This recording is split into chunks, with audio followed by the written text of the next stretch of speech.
Hoy comienzan a inocular la segunda dosis de AstraZeneca al personal esencial menor de 60 años que recibió la primera dosis. Será esta tarde.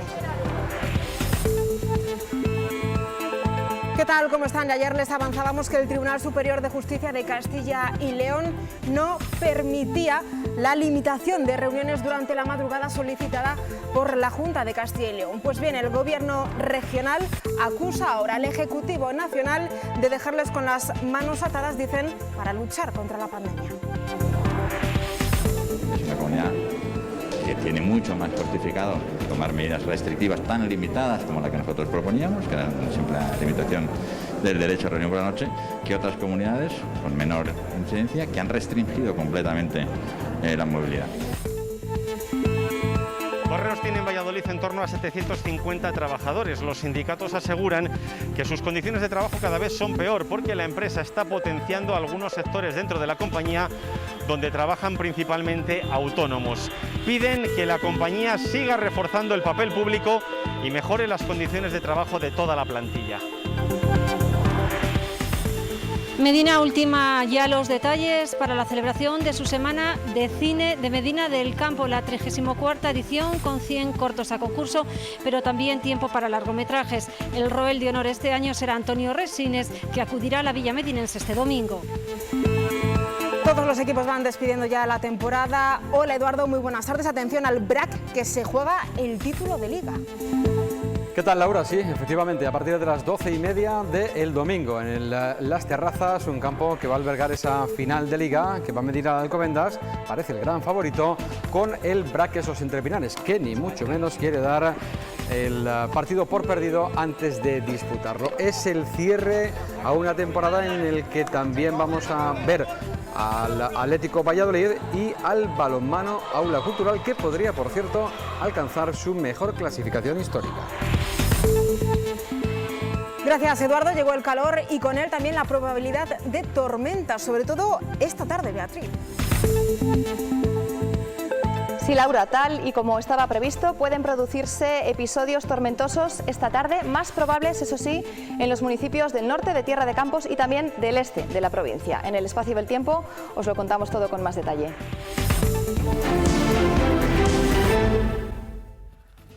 Hoy comienzan a recibir la segunda dosis de AstraZeneca el personal esencial que recibió la primera dosis y estaba a la espera de ver qué decidían para terminar con su inmunización. Todos ellos deberán firmar un consentimiento previo.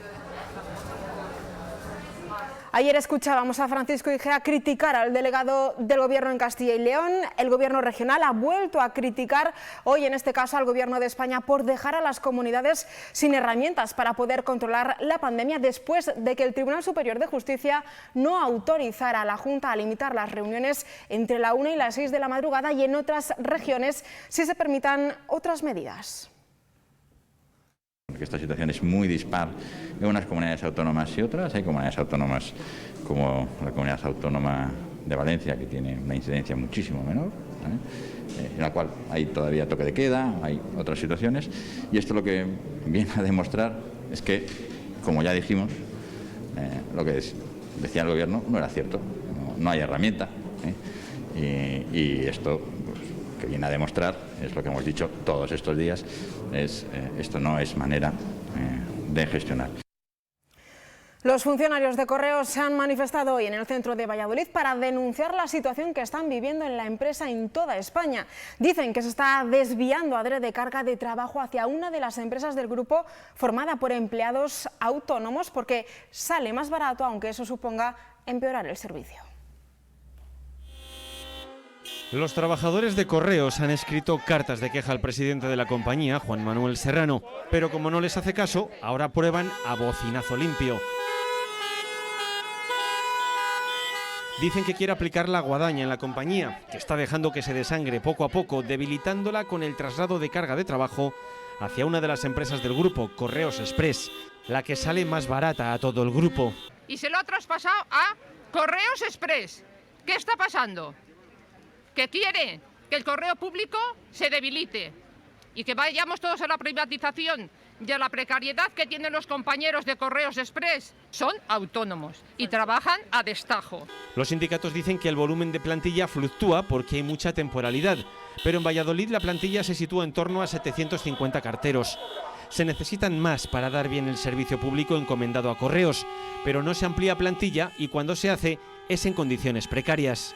Con contratación temporal, con precariedad en el empleo, con el 75% de contratos parciales. La manifestación con coches que han hecho en Valladolid ha provocado cortes de tráfico por el centro de la ciudad entre las 12 y la 1 del mediodía. Y continúan las concentraciones contra los recortes en las residencias de la Diputación, una movilización que hoy ha tenido lugar a las puertas del edificio Doctor Villacián. Están en contra de la bajada de los mínimos asistenciales en los centros Cardenal Marcelo y Doctor Villacián. Nos quita la ilusión, nos quita la ilusión. Los locutorios son espacios de encuentro para muchos inmigrantes. Allí contactan con sus familias y envían a casa sus ahorros. Su actividad cayó al inicio de la pandemia, pero ahora vuelven a llenarse para enviar ese dinero que ayude a miles de kilómetros. En muchos de sus países de origen, la COVID sigue descontrolada. Son lugares pequeños y suelen pasar desapercibidos pese al colorido de sus escaparates, pero los locutorios hacen que muchos inmigrantes superen la barrera de la distancia y puedan ayudar económicamente a sus familias. Para intentar echar una mano, sí. Y cosa que ha bajado mucho ahora. El tema de la pandemia pues ha bajado muchísimo. A principio de mes siempre entran muchísimos. Luego mediados de mes muy bajo. Colombianos, ecuatorianos, venezolanos son los que más acuden a estos lugares. Antes de la pandemia el envío de dinero era una rutina asumida, ahora más que nunca una necesidad. Se ha incrementado inclusive un poquito más de lo que normalmente se hacía. Entiendo que es por las carencias que hay en nuestros países también por la pandemia. Ángel lleva 20 años con el negocio, se ha convertido en un confidente para decenas de personas. Con él comparten los éxitos y fracasos del día a día, las pérdidas de la pandemia y la situación en sus países de origen. En el caso de Ecuador, por ejemplo, ha bajado muchísimo el tema laboral, hay muchísima gente que se ha quedado sin trabajo. Los que mantienen trabajo, muchos de ellos están trabajando al 50% de salario. En situaciones complicadas, estos lugares son fundamentales para personas que viven a miles de kilómetros de sus familias.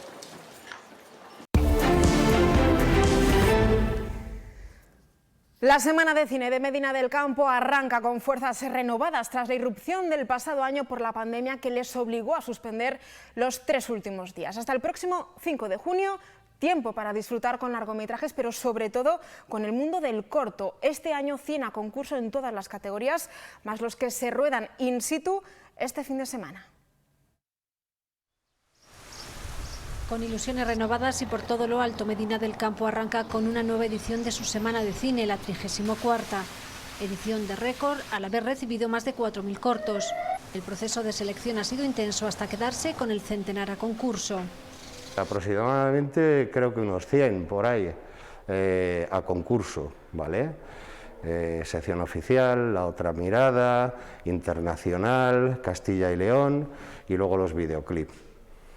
Pero además hay cortos que van a ir a concurso y que aún no se han rodado, que se van a rodar a partir de mañana. Aforos reducidos, menos sesiones, pues en lugar de 3 hay 2, eliminando la de noche. La venta de entradas se realiza tanto online como en taquillas. El fin de las limitaciones a la movilidad hará posible la presencia de los galardonados. El homenaje se lo hacemos a Antonio Resines, del cual no tengo nada que contar porque creo que es suficientemente conocido y será uno de los actores que más ha trabajado en el cine español. Este año el director es un director muy joven, que viene del mundo del corto, que el año pasado precisamente ganó el premio de Castilla y León aquí en el festival, es David Pérez Añudo.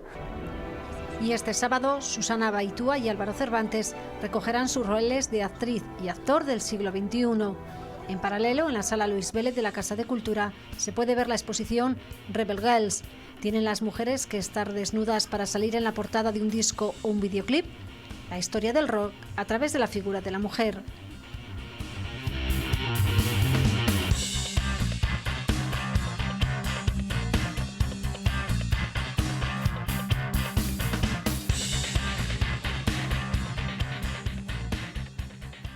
Y el Museo de la Ciencia acoge desde hoy la exposición Setas, una colección de más de 200 ejemplares conservados gracias a la liofilización y a la curiosidad y afición de Antonio Trescastro, un aficionado a la micología que fue capaz de conseguir y conservar esta colección única en España. Vean por qué.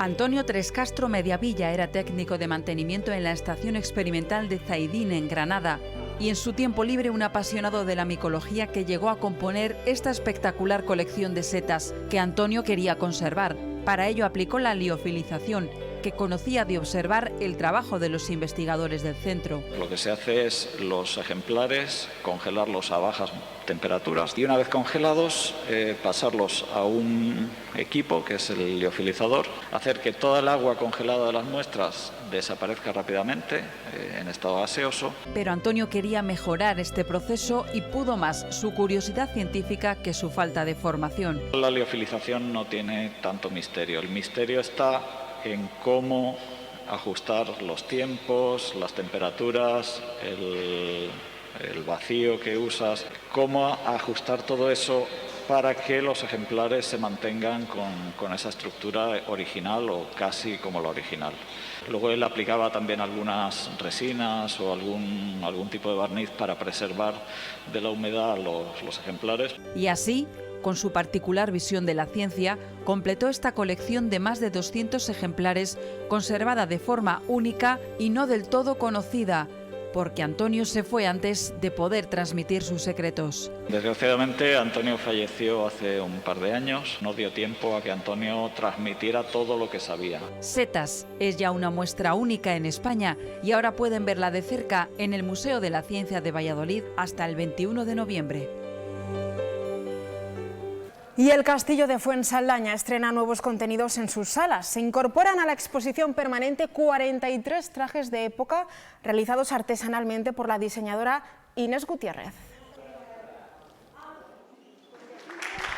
En sus más de 30 años de trayectoria, de los 81 que tiene, Inés Gutiérrez ha ido creando puntada a puntada toda una colección de trajes de época medieval. Aquí está reflejado parte de mi vida, que la he dedicado a algo que me gustaba mucho, y era hacer lo que tengo aquí expuesto. Su labor no solo se ha limitado a la confección, sino también a la investigación para poder realizar de la forma más fidedigna estas piezas. Una labor nada sencilla, teniendo en cuenta que los documentos gráficos de la época eran bastante escasos. Son reproducciones basadas en originales de la época, tanto en lo referente a su diseño como a los tejidos escogidos para su confección, realizado, que es lo más importante, totalmente de manera artesanal.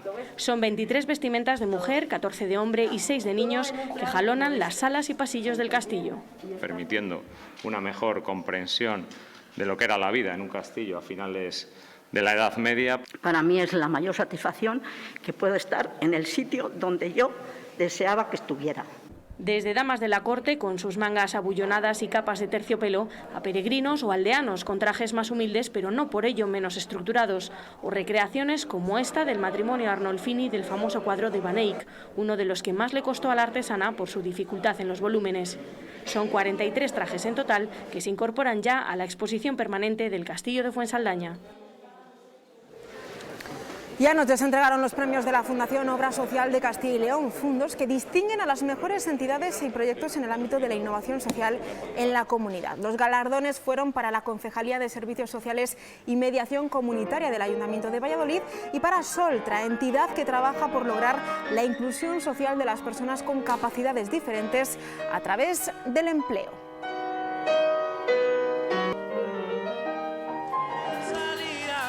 Y anoche también disfrutamos del concierto de Taburete. Poco a poco regresan las actividades. Como ven, la banda madrileña se subió al escenario del Teatro Carrión para interpretar los temas de su último disco, que es el más personal de todos. Y la verdad es que está justo aquí en tu sofá,